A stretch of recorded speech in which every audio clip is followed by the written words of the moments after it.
Hi. Hope everyone is Hi. well. Yes, I just got finished working out maybe half an hour ago. Did I want to do it? Absolutely not. Have I gained a lot? Have I gained a lot of weight? Listen. I have gained a lot of weight, but it's okay because it's life. Sometimes your weight goes up, sometimes your weight goes down. But my husband still think I'm cute, so hey, whatever.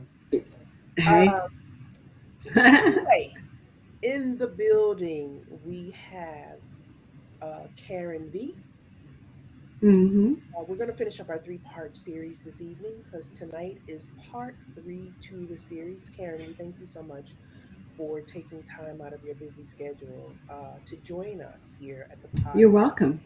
entitled I'm My Sister's Keeper. As you guys already know, My Sister's Keeper is just a safe space where women are allowed to be free discussing things that affect our everyday well being while keeping shit real, raw, and uncut. So, with no further ado, Miss Valentine, excuse me, uh, you have the Either floor. way. You have the floor. Okay, ladies. Well, I really can't remember where we finished off last week. Where did we finish off, Carla? I think it was. We finished off with you were excited about being able to see the forest for the trees and realizing that it was Mm, okay to move forward because you had already yes. everything that you could Yes. possibly do, and you You're were right. You're right. hmm You are right. And a part of the ending story was the fact that even though I had told him I couldn't do it anymore, he still took it there. And that really shows a real narcissist and a real person that has no empathy for another person's. I'm sorry, you said he took it there. Where did he go? What did he do? Took it there, meaning he after I told him I would not be able to handle it if he had another affair. Okay, This is now after 20 years being married and this okay, happening. okay. And the thing about with him is that it wasn't just the fact of he would have an affair. He would have an affair and then tell me he wanted to divorce me and leave me. And it would create a cataclysm in my life. It was pushing me away and then dragging me back, and pushing me away and dragging me back, which created in me such an insecurity. And I told him after the fact that, and this is like, I would say 4 years conversation about him past spreading the illness to me, and him saying to me, oh, well, we'll be together forever. This is 4 years after that. So there was an affair after that. And then this is the last one. And I'm saying, I can't take it anymore. I'm sorry. So we just hmm got a message in from a Sandra. Hey, Sandy girl. She wants to Hey. know how many affairs did your ex-husband have before you said enough is enough? I'm so sorry. Um, Off the top of my head, the ones that I know about Yeah. were 9. And that started from year what to what? That started from 6 months into the first year of marriage. I mean, and there was a lot of, at one point, we had gone to therapy, and a part of the therapy was the fact of him disclosing everything. Right. And he disclosed a lot to me, to the point that he had told me that he was having affairs before we even got married.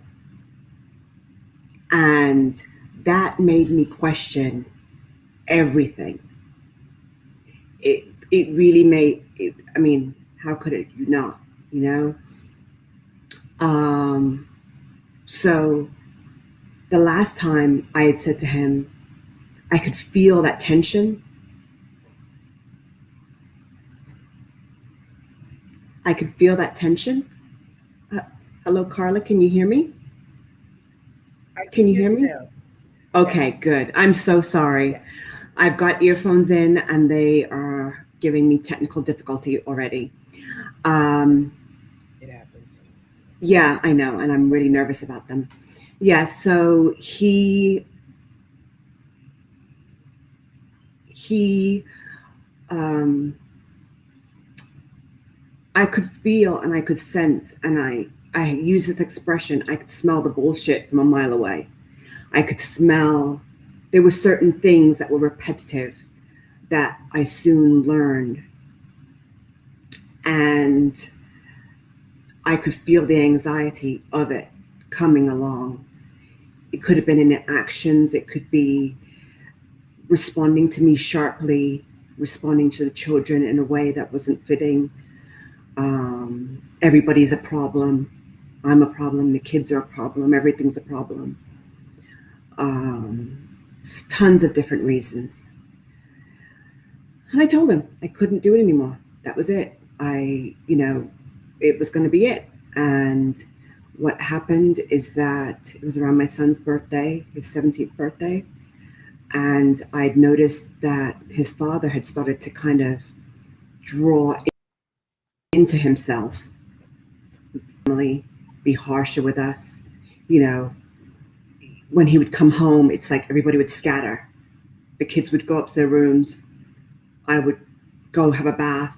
Nobody wanted to interact with him because he was just so foul. And I'd noticed that he had started to lose our son. He started to really be aggressive with him and be hurtful to him.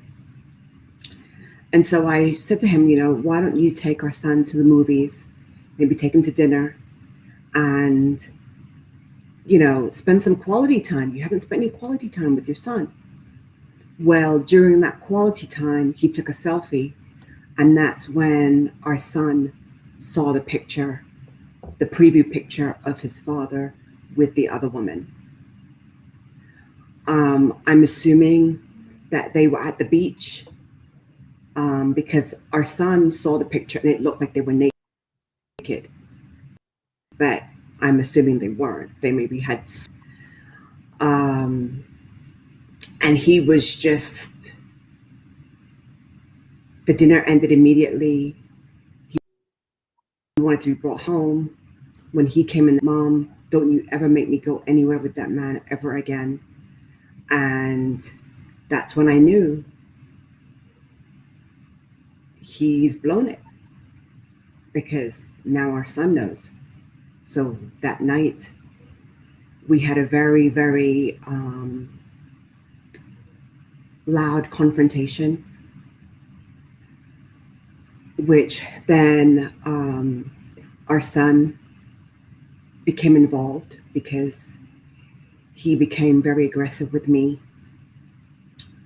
and he was basically told to leave.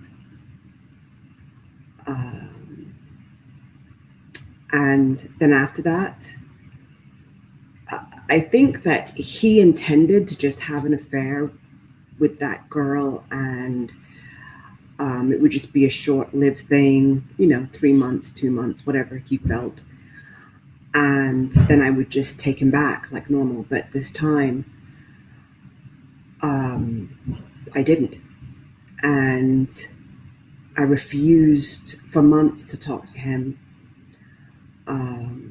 He tried to get in contact with me through therapists, through other people. He tried to come back in the house. The kids refused to have him come in. There was just so much going on. And it was a very traumatic time for not only myself, but for my children. Um, but they were so angry. Um, my youngest daughter at the time, she was, I think, 14, and she found her father's phone. He had just gotten a new iPhone, and he had left his old iPhone in the house, and I didn't know it. and she found it and she knew the passcode and she opened it and she saw things that she hasn't shared. She gave it to her older sister, the phone, and they disposed of it. But prior to them disposing of it, they called another woman and confronted the other woman. So he was just a sick person. And people like this, they attach themselves to other people. They're sticky. They, how the story started, he was charming. He was everything a woman could want in a man. I could attest to that. And he became an Okay. absolute nightmare, Yeah. an absolute terror, a nightmare, a pariah, a demon, a vampire. So wait, because I have so much that's coming in from folks that have questions. Yes. Okay, so, and I jotted down a few. Sure. That's why I left you for a moment because it's just coming in. It's coming Yes, in. yes, yes, yes. Okay, so someone, and there's no name, wanted to know if he had all of these affairs during your Mm-hmm. marriage. Did Mm-hmm. any of these women reach out to you? And if so, what did that interaction look like? No, in fact, one, he was very good at picking them. He never picked one that would get in my face. Okay. They all knew their place. In fact, I was more likely to reach out to them. In fact, there was one girl Okay. he was seeing at one point. She was really young, and he had met her through a business contact, and she was in the Dominican Republic, and she was a young woman. And I said to her, well, I just want to let you know, are you ready to be mother, stepmother to three children, one who's a teenager, and two that one's in middle school and one's in elementary school? And she had never really thought, I mean, at the time when I called her, she was sitting in the back seat of her parents' car. Her parents were driving. I mean, and she was genuinely, I am so sorry. I'm so sorry. And he went after her even after he was confronted with it. He went after that girl like, and I didn't want to have anything to do with him. And once I walked away from him, it was like all of a sudden, oh my gosh, I'm losing her. Like, let me scuttle after her and get her, and then I'll still try and like keep that thing, because most of the women that he interacted with, he did not interact with women that were in the same city as me. They were either in Puerto Rico when I was in New York, when we lived in the South. The one young woman, she lived in Maryland. Um, Another, the girl lived in the Dominican Republic. One lived in North Carolina. It was only the last, actually, one of them lived less than a mile from my house. Her and the last one. Those were the So, ones that were local. have a question for you. Hmm. Tanya. Hey, Tanya. Hi, Tanya. Tanya wants to know. Now, Tanya, you have a good memory, okay? Tanya wants to know whatever happened with the woman who worked with him, who was in an abusive relationship, and he was the co-worker savior. Good memory, Hmm. girl. Good, Yes, good, great memory. Great good memory. memory. Well, what ended up with happening with her is that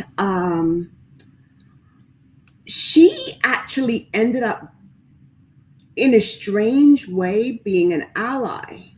Because if you remember from the first part story, there was the woman who was at the job who told him, "What the hell are you doing? You are messing up your marriage." And Karen is an amazing woman. That was her. Wow. So it was like afterward, she was like, "What are you doing?" So did she become the ally because she realized that she couldn't get him? Yeah, she became an ally. Okay. She became the ally in that scenario, you know, because it wasn't just the fact that he wanted to sleep with women. It's like he slept with women that knew me, or or I had come in somehow I crossed paths with. Right. Right. Like, he's the type of person that if I had had a sister, which I have a sister now that I know of, he would have been trying to like sleep with my sister, Mm.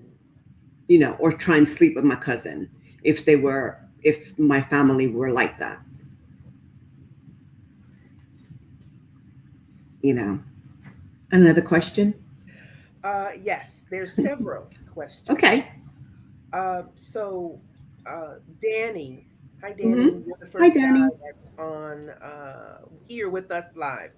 Danny Yes. wants to know when you confronted your ex-husband regarding the infidelity, did he ever come clean? Now he says that you guys were in therapy and he was kind of forced to be honest, but outside of therapy, when you approached him with your concerns and thoughts regarding perhaps him being unfaithful.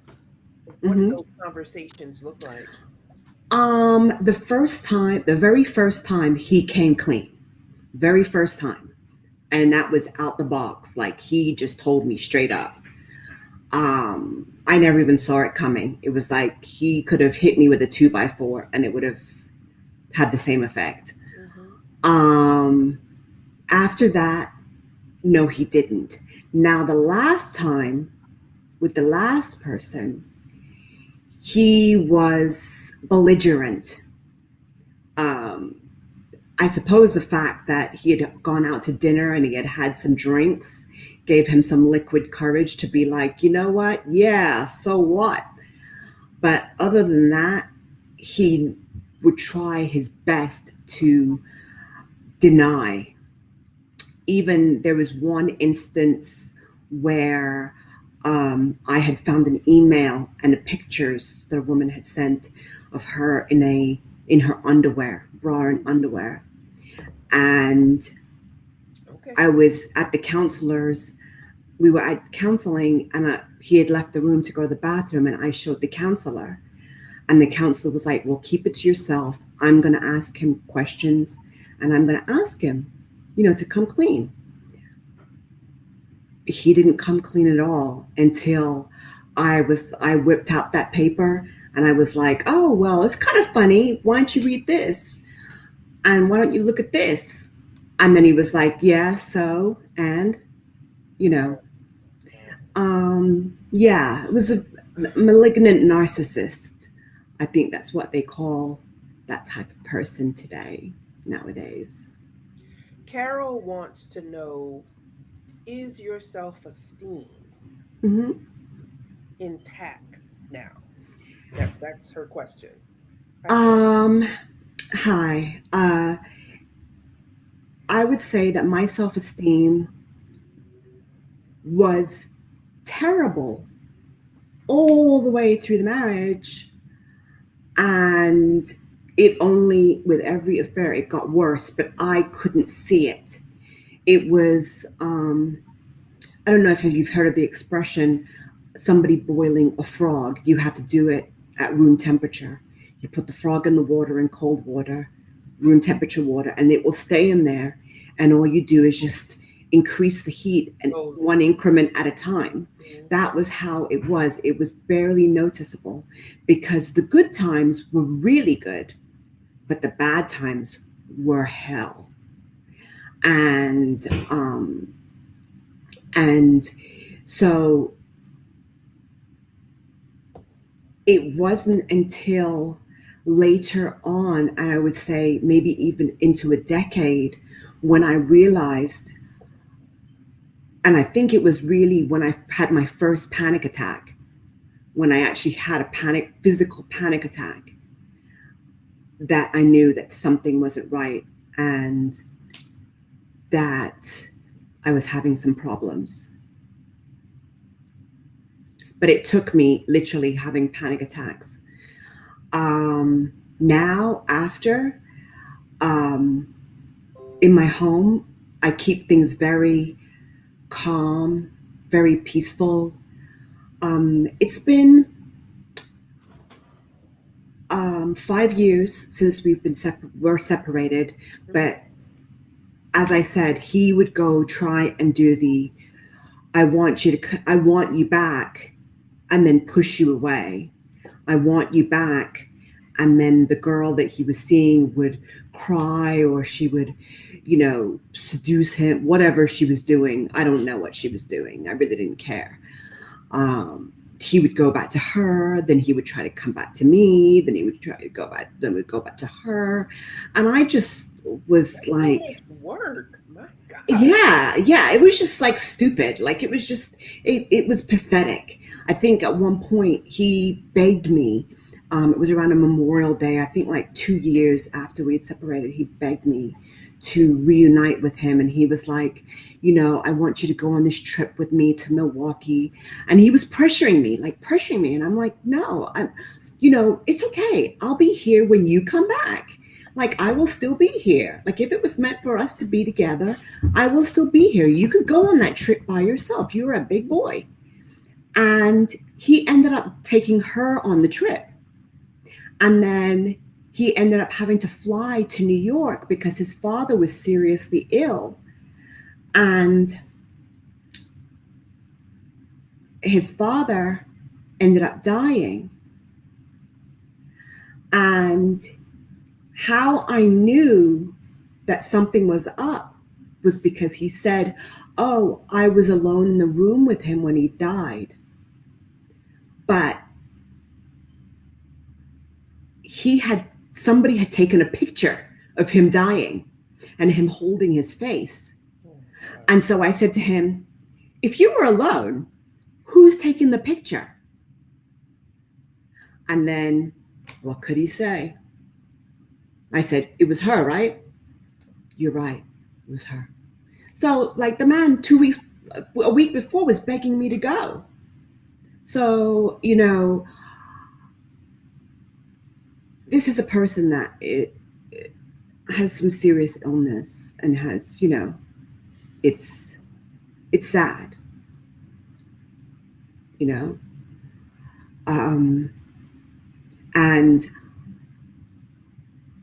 that's when I say, I did everything that I could to save the relationship, the marriage, because I wouldn't demean myself by chasing him, but I left him alone to come back to his home if he chose to.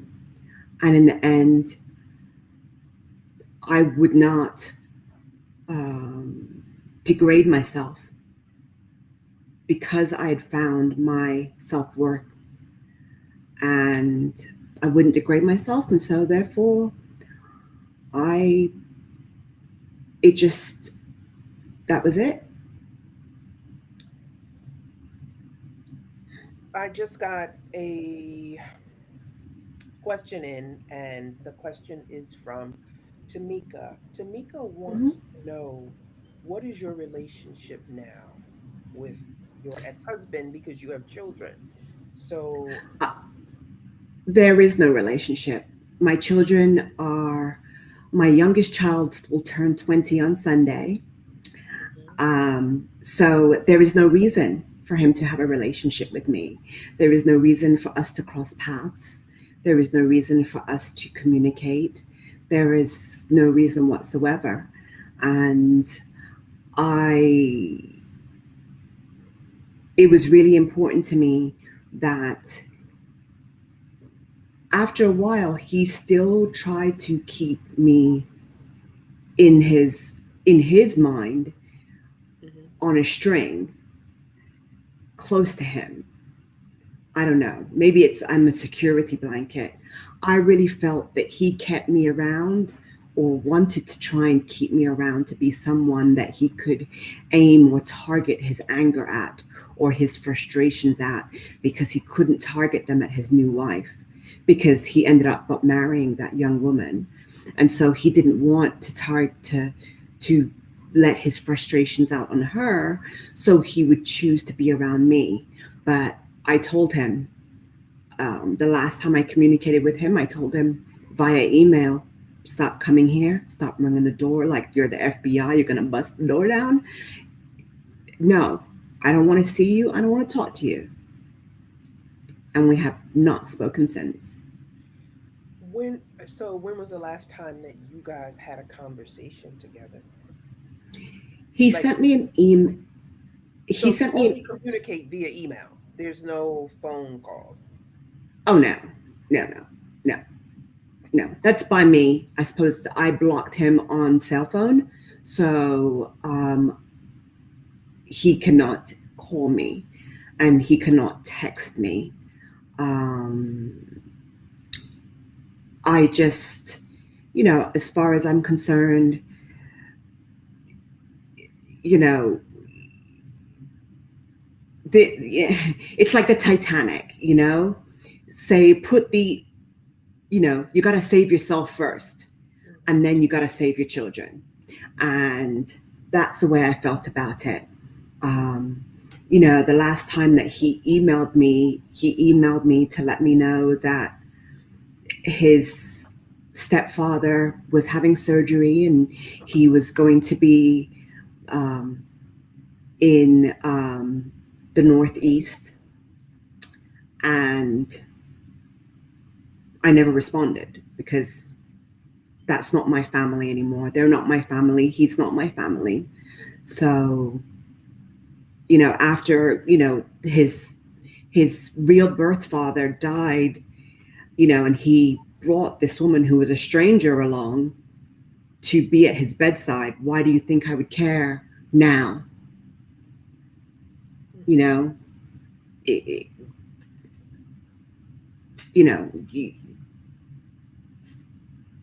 I mean, I don't care for him to have any illness or problems, but I don't have that in me to have compassion for that because that person who was there, who that person is no longer existing. I have a question for you. Now, Yes, this is from me.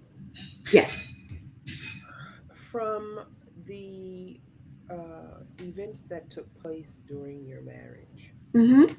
looking back on that, or hindsight is 2020. Right. When you look back on that situation, how do you view it now? Being the person that you are now versus the young girl that got married to the gentleman that every time we saw him, confetti and balloons fell out of the sky. um, for the longest time, I was very angry with myself. I was really, really angry. I felt that I wasted a lot of my time. I Yeah. felt like I wasted a lot of my life. I felt like I put undue burdens on my children. Hmm. Um, I felt that I would be in a different place if I had divorced him at different junctures when I knew that things were happening. But at the same time, I'm glad that things happened how they did happen, how it happened, how I persevered through everything to get to the end. Because I think that if I had stopped it prematurely, maybe it would have been a chance for him to work his way back into my life and for me to try and maybe give it another chance.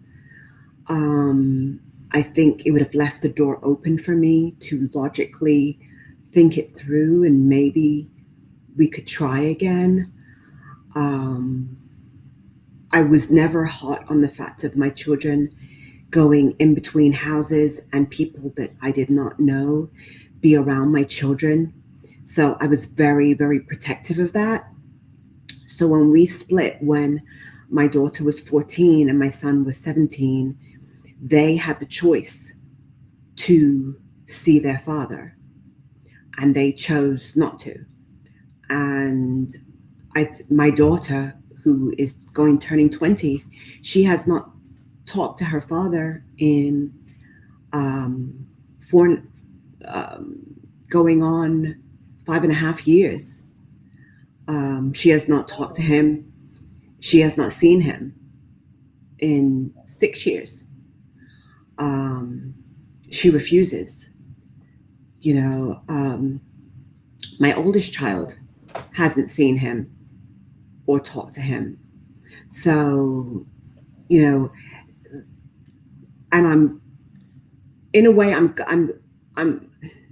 It's sad, but at the same time, I'm glad that they had the chance to have stability in their life for these past few years. Um, I'm not the type of person that had a bunch of men coming into my home, in and out of my home. yeah. I dated a little bit off and on, but I mean, I literally dated, like, go on a date and come home with myself. Not dating as I've heard some people call it. My children were never subject to waking up on a Sunday with a guy making breakfast. That never happened in my home. And so, because I felt that for all these years, their home was not a sacred space for them. Yeah. And I wanted to make sure that this was their sacred space and that I would respect them as much as they would respect me. So that's what I did. What would you say to that the younger you who went through all of the trauma uh, in the relationship that you did? What would you say to your younger you? Actually, I have a 11-point plan. I could I Okay. can I can go through. All right. I'm ready. I'm listening. We're listening. Yes, yes, yes, yes. This is the good part. I would say when it first happens, accept it. Don't lie to yourself.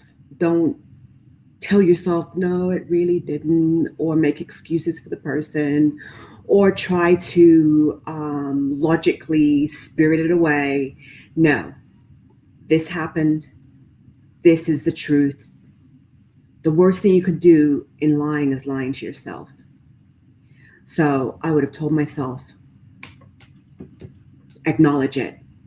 Second thing I would have You done mean the is, infidelity? Acknowledge yes, the infidelity. acknowledge the infidelity Okay. and accept it because it's done.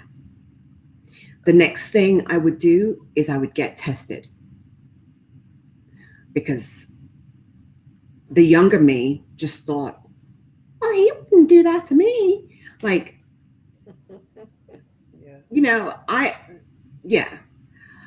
The third thing I would Test it, meaning go to a test it as doctor, in go to my check the doctor and test. get a full panel of Okay. STD tests. Okay. Okay. I would, um, the next thing on acceptance was I would talk to somebody that I trust, family member, friend, somebody who I know is going to keep my secret. Because when you are subjected to that, it's like you're a pressure cooker. Like you want to tell someone, but you're afraid they're going to judge you. You're going to want you want to tell someone, but you're sometimes afraid, or the person's told you, don't you dare tell somebody. So you have to tell someone because you can't go through it alone. And you can also seek professional help. Exactly. Okay. The next thing I would do, number two, is I would make a plan. Plan. You know, I would save money, hoard money, find money. I would do whatever I could. My mother, who is Jamaican, always had told me when I was younger, and I never listened to her, was always keep a little money aside for yourself. You know, even if you have a little bank account, something for yourself. And I didn't do that. So when it came time for there to be a divorce, I was literally at his mercy. Mhm. Um, we had a company together, and he had 51%, I had 49. I never knew that the person that had controlling interest could cut you out of a business bank account. He did. So I literally was at his mercy. And there was, that was something that was really, really big. So you don't confront them immediately. You make your plans. Put your plans in order. What are you going to do with your kids? How are you going to confront them? Make sure if you do confront them, or when you do tell them, make sure there's somebody there that if things kick off, they can call the police. You know, they can help you get your stuff, or get that person out the house and say, you know what, you need to leave, Yeah. you know, or you need to sleep in the upstairs bedroom and she'll sleep here, or somebody that will just stay over and be with you and be with or somebody that can usher the kids into a different room. Okay. The third thing I would do is seek the truth. And the truth comes in many forms, but the truth, you can't, with somebody that's cheating on you, you can't necessarily say, well, my girlfriend said that she saw you with so and so. No, that is easily refutable. And she's never liked me. Well, You it's know hearsay. that. Also, it's Yes, hearsay. all hearsay, all hearsay. You need to have email, you need to have text, you need to have photographs, you need to have something that is solid that you can prove is proof, Tangible, tangible that. tangible. If you see it yourself, proof. Because even sometimes if you see it yourself, like let's just say you're at a party and this person, your partner is flirting with someone, and you can see them flirting and you suspect them. If you confront your partner, all they're going to say is, I was being friendly. What? It's a party. People are having fun at the party. And they can turn it around and make you think that you are going crazy. Right, right. So, you know, a very good friend of mine says, the truth will always be found out. Yeah. So eventually the truth finds itself. Whatever's done It in the dark just will come to light. absolutely, absolutely. Once the truth, or should I say, proof wins the day. So get your proof. Yeah. Now, you have to, in your plan, you should have already figured out, what do I do? Do I stay? Do I go? Do I stay in this relationship with my boyfriend? Do I go? Do I stay with my husband? You should be already like thinking about what is your breaking point, because you don't want to be in the hot seat where you are in the truth telling time, and now you're being confronted with questions like, so what is this? We're over? We're this, we're that, whatever, I'm moving out. Like, you want to be able to have planned for yourself either your exit strategy, or plan for yourself, and also plan for yourself your exit strategy. But also, if you don't have an exit strategy, what if they want to get it out of the relationship? You can't beg them to stay, because if you do that, the person is going to monopolize that, and they're going to treat you in that in a terrible way, because they can then now manipulate you. Yeah. So you have to plan ahead to make sure that you're not taken by surprise if they say, well, you know what, I've been meaning to tell you about this, and you know what, I think we shouldn't see each other anymore. I'm going with, you know, Tanya down the street. You have to come to that realization that you could be confronted with that. At the same time, you come to the if they say to you, well, you know what, I don't want to break up with you. I don't want this to happen. Well, how are you going to repair this? Because that person is the damaging partner. So how are you going to repair this? What are you going to do? How, you know, how are you going to make this right? The next thing I would say is therapy. You know, seek therapy for yourself first. Save yourself first. If you decide to stay in the relationship, save yourself. If you decide to quit the relationship, still save yourself. Because if you don't stay in the relationship and you don't seek therapy, then what will happen? You'll meet somebody else, and then you will inflict upon them the pain that you'll make somebody else pay for the punishment that somebody else, it's really somebody else's to bear. Because you're still carrying The baggage. hurt. Yeah, Yeah, you're still carrying the hurt, the luggage, pain. bags. Right. Yes, the jealousy, the resentments, everything. So you have to seek that out for yourself. And if you decide to stay, you can't 2 years from now bring up what happened 2 years ago, or every argument. You have to be able to move beyond it and start new. Hmm. But that person has to work towards that. Um, I would say seek personal therapy, and then if that person wants to still remain in the relationship, speak to couples therapy. But that person also has to seek personal therapy, because they have to figure out why they did it in the first place, why they did it. You know,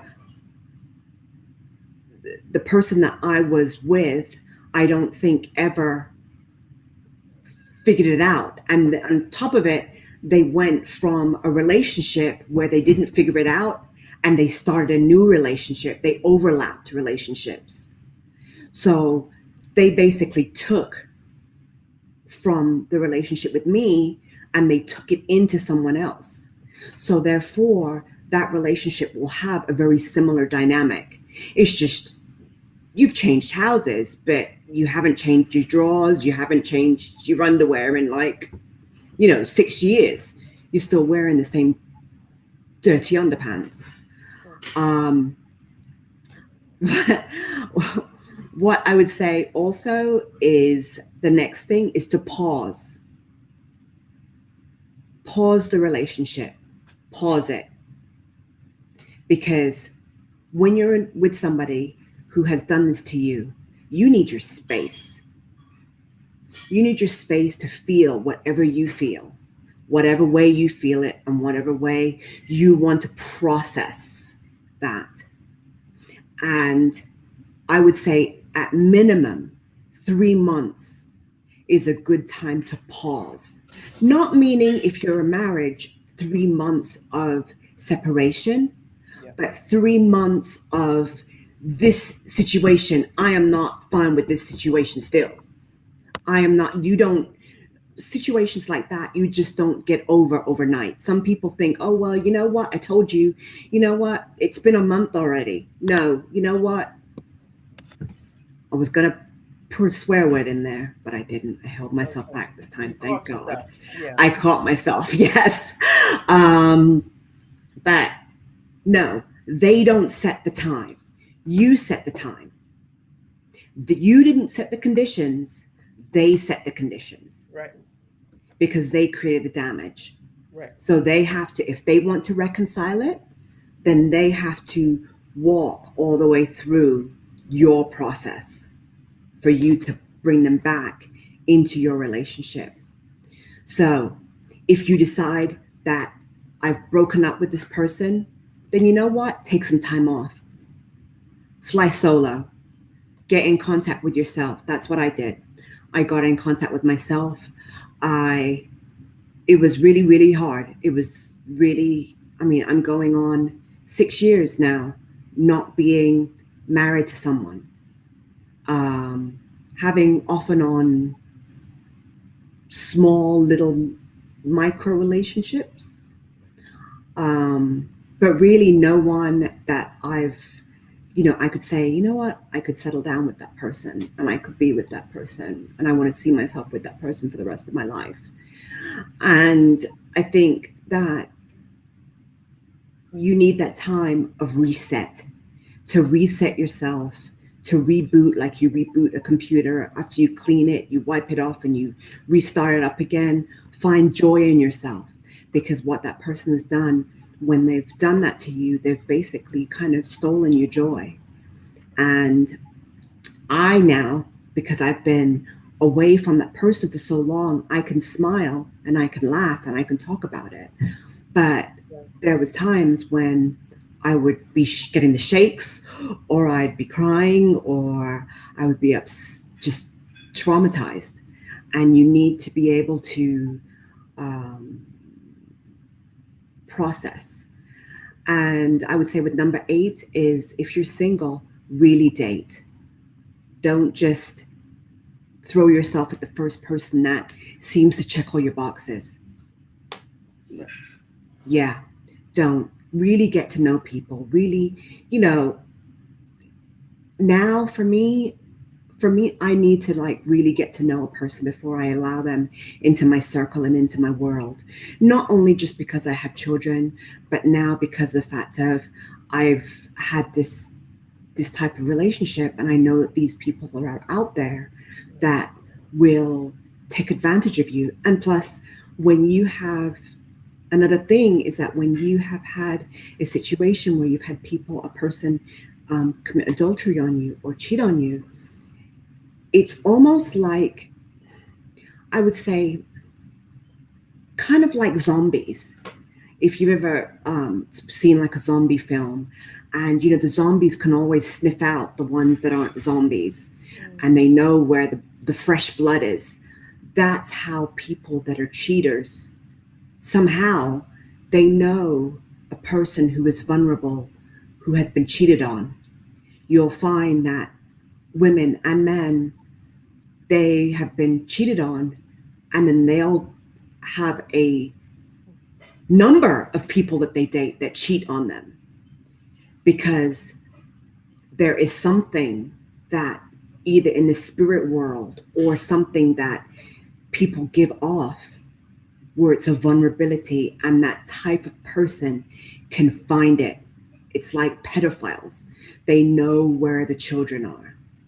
Adulterers know where the victims are, and they Yeah, I play think the same game. I think also it's in the conversation that's being had during the dating process. Exactly, exactly. You talk about, well, my ex-boyfriend did this and did that.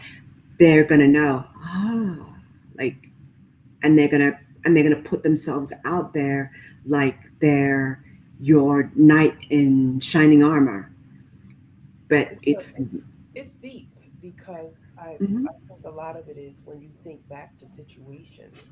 What did you not say? What could you have right, said that would have definitely laid the foundation to what right looks like pertaining to a relationship for the right, person that's dating?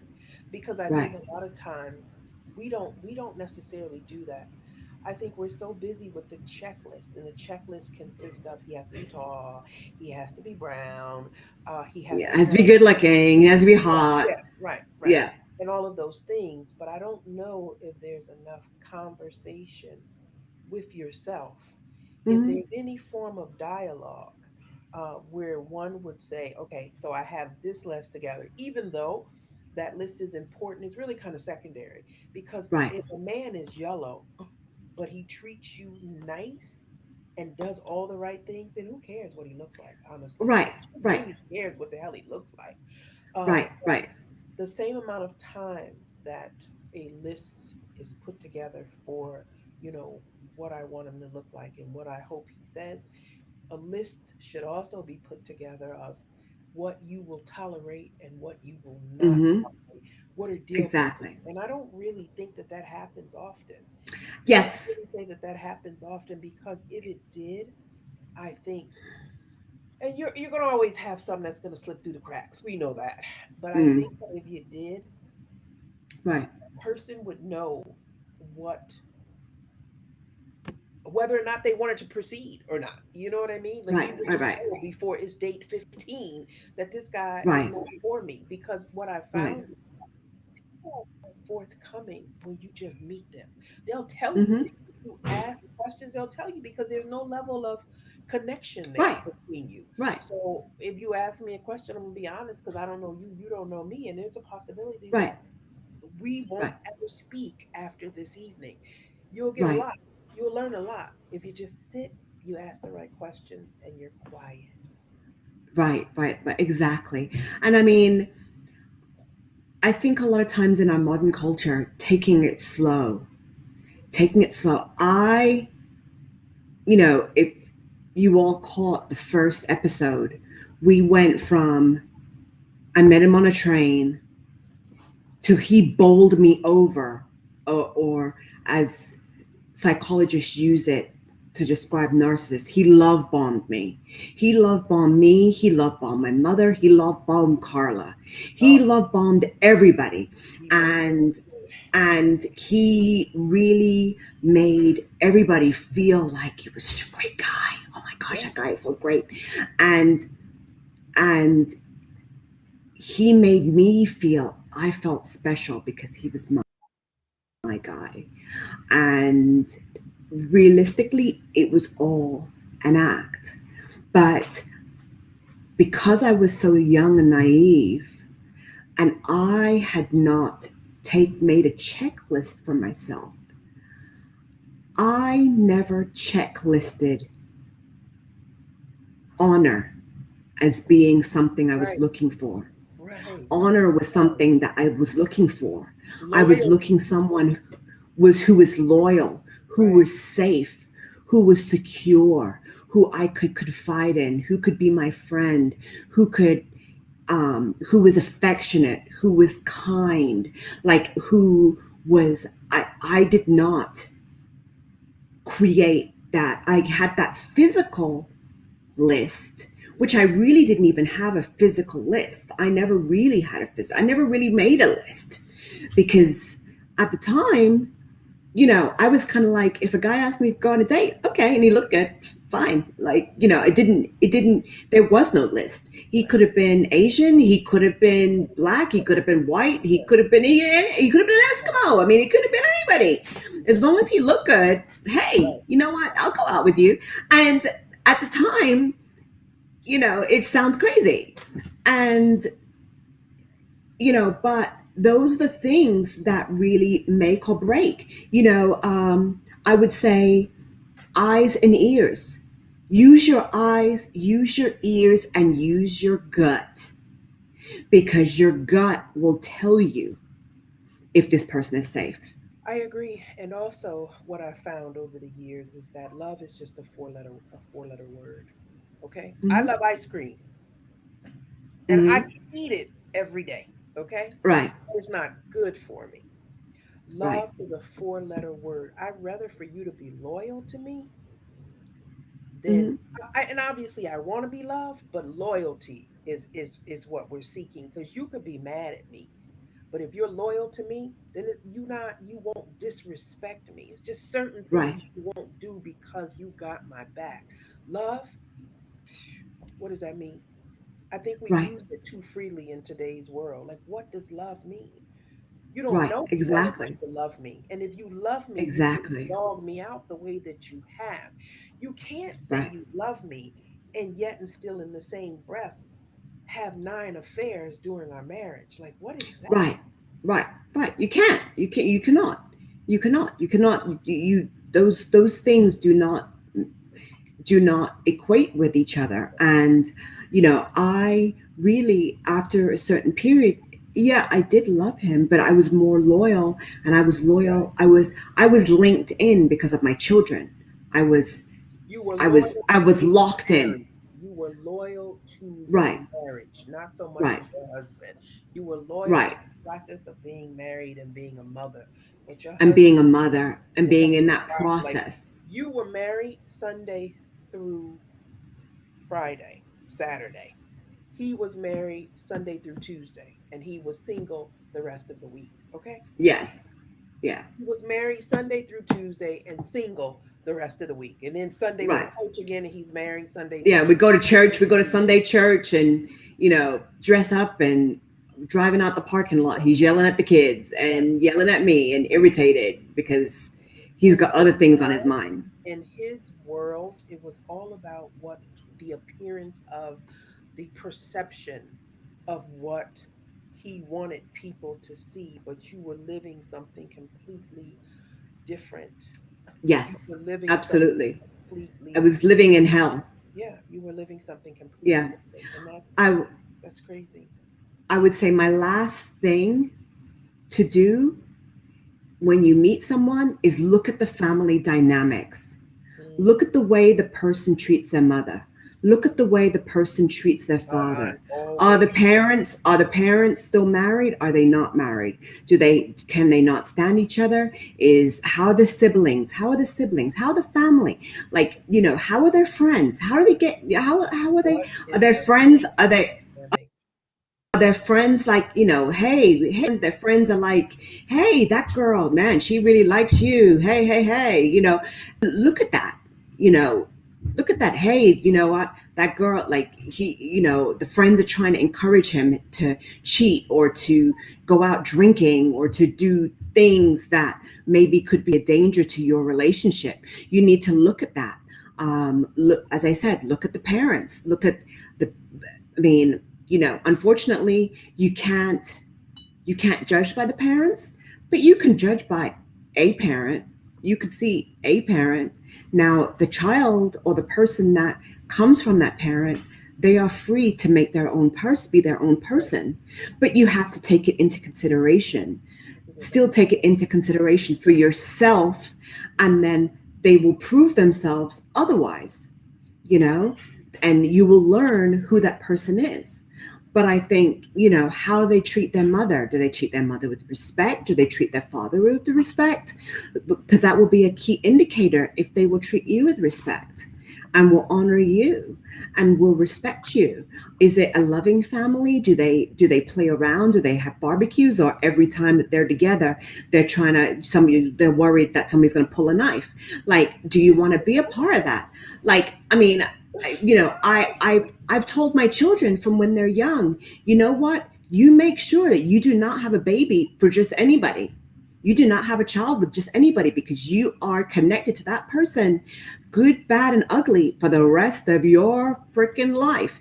And that person could be ready to pull a knife at you if you just like look at them sideways.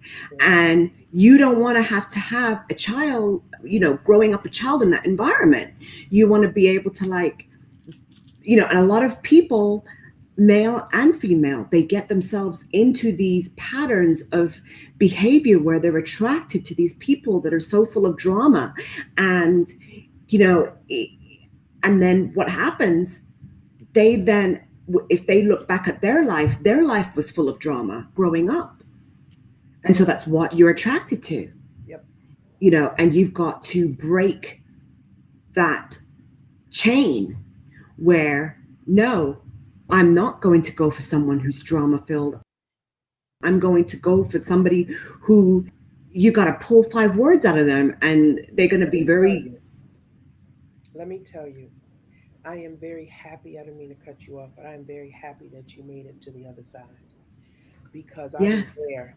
I was there for the ride, and Hmm. you were committed to your marriage. You really were. But I kudos because remember, a lot of times I would be like, Karen, really. I used to tell you that all the time. Like this man is such a piece of work. You deserve better. I commend you for wanting Yeah. to be a good wife. I commend you for sticking it out for your children. I commend you. You're a better person than me because mm-mm. But I am glad that you made it through. You live to tell the story, and the person that you were. Like, we've always been close. So I can't say the same thing, Right. but the person that you were then and the person that you are now, wow, Isn't wow, that crazy? wow, wow. And so I'm happy to see it, and I'm happy that you are comfortable enough to share your story so that someone, whether it's male or female, who happens Yes. to be going through something similar, will know that, um, anything is possible, and that if you're Yeah. in a situation that's best for your well-being, that's conducive to, you know, what right looks like, you have the option to leave. Hmm. You have Hmm. the option to leave, and when you leave, you're not going to fall apart. Yes, Right. it will be tough. No one wants Yes. to break up a family. We got that. We Right. all we Right. all understand that. You want your children to be around their father. You want your children to be around the mother, but if the the other family member is not bringing value to the family, and your Hmm. children are growing up seeing the father be disrespectful to the mother, like, that's not how you want to raise your children. Right. because it Right. only because it only really creates problems for the kids as they go, get older, Exactly. because Exactly. this is what they grew up seeing, and we know that there are tons of people who grew up seeing, their parents not really get along, or whatever the case may be, but it's difficult because it's a lot of trauma that you have to work through as you get older. We know that Exactly. people have baggage, Exactly. and Yeah. it's just not fair, because, as my grandmother would say, they didn't ask to be born, they didn't ask to come here, they didn't. Exactly. So what we Exactly. need you to do is, be a decent parent. Yeah. I am Exactly. very happy that, the person that sits in front of us, this evening, Hmm. and for the last, two segments, um, happens to look and sound like you. I'm very, very proud of you. Thank Girl, you, sweetheart. as we wrap it up, all right, what are your closing words? Because we're going to have you back on. We're going to have you Yes. back. But what are your closing words? And let me just say this. I've Hmm. gotten tons of correspondence from folks who want to understand what being a designer looked like for you, and they also wanted to know, like, how did I work with you in an office, and so they want the inside on the Seventh Avenue Shuffle, and we have Oh tons of God. stories about the Seventh Avenue Shuffle, and we'll come back to discuss Yeah. the whole We'll have fashion. funny. Oh, we'll have. It won't be so heavy. Yeah, yeah, we'll have some stories for you, but Granted, there was that one story where we used to have to like run down and try and see who could cash our paycheck first. so we were working at this company that was going out of business, right?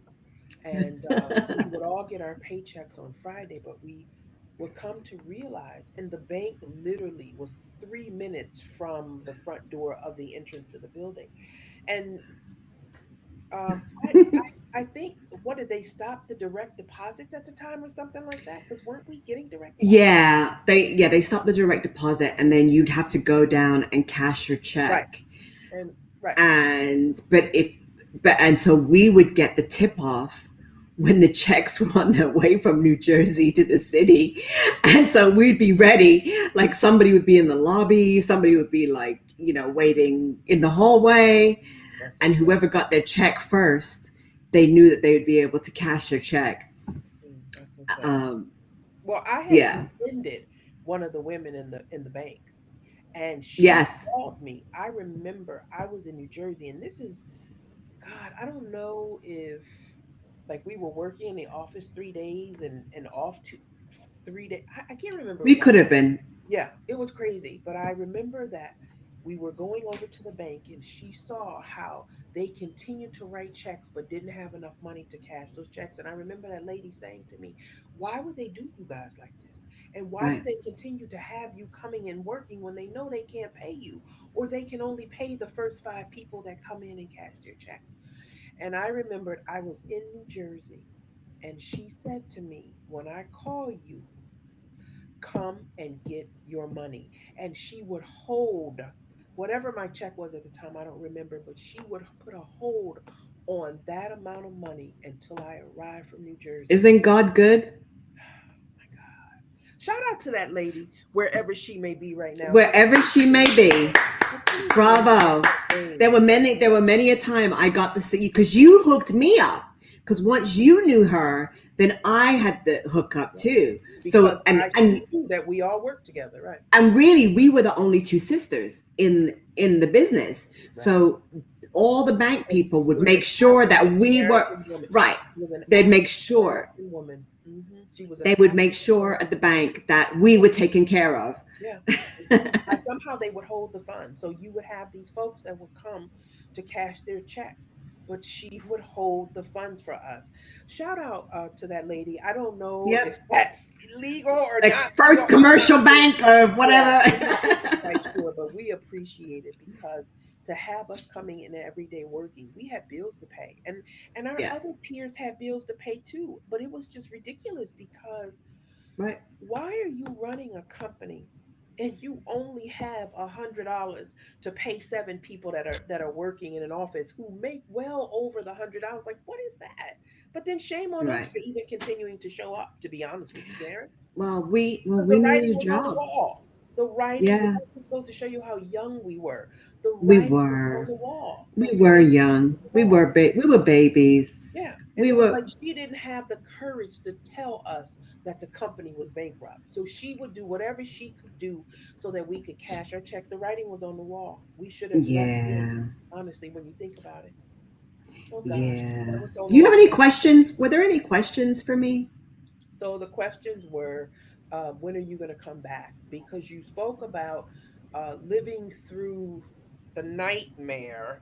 Uh, but folks just want to know a little bit more about you. They know that you spoke about being a designer, but they want Yes. you to do a segment regarding what that looks like.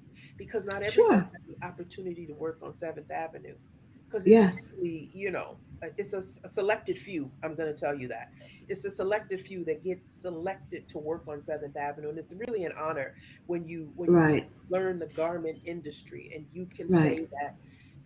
I mean, there's just so much to talk about, but it was really an honor for me. It was really an honor, and Right. it's something that I'll never forget. And I think that's why I'm so crazy about clothes.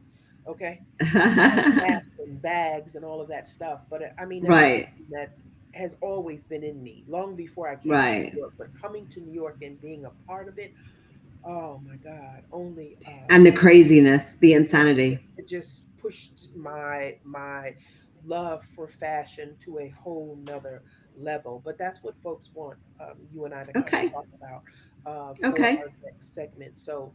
Absolutely. We appreciate you coming by. Oh, Yes. additional questions. Folks just want to know. I we know that you gave out your information of how they can reach you. And Okay. actually, they can reach me at a new email address. Okay. Can you please give us that? The new email address is just spelled out just like this. Every day is a diamond at gmail.com. Really Okay. easy to remember. Every day is a diamond at Um, gmail.com. So we appreciate that. Folks just want for me to have you back on. They want you to talk about, what it meant to work on the fashion industry. They want to know Yes. what you're doing now because you're a fashion designer. Do you have anything in the works now? Yes. What is it? Um, where can they buy? Where can they view if whatever you're working on? So a lot of the questions are, you made it through, but who are you? Because that's really yes. what they want to know. Like, who Yeah. is Karen? Because we Yeah. know, Enough with him. yeah, Who am I? right. So essentially, those are some of the questions that have come through, and I will definitely have you back on so we can talk about yes. you. Yes. We will definitely come back on. Lovely. It's been real. Yes. We'll talk. I love you. Thank you so I much know. I for love you coming guys too. on for the three-part series. I will have you back on soon. Yes. Guys, please make sure that you reach out to Karen with any questions you may have.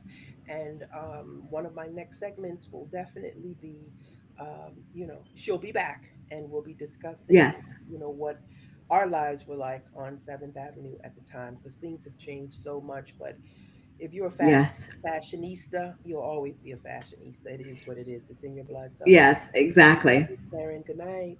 We love Good you. night. Love you too. Bye. Bye. Bye bye. Bye, girl.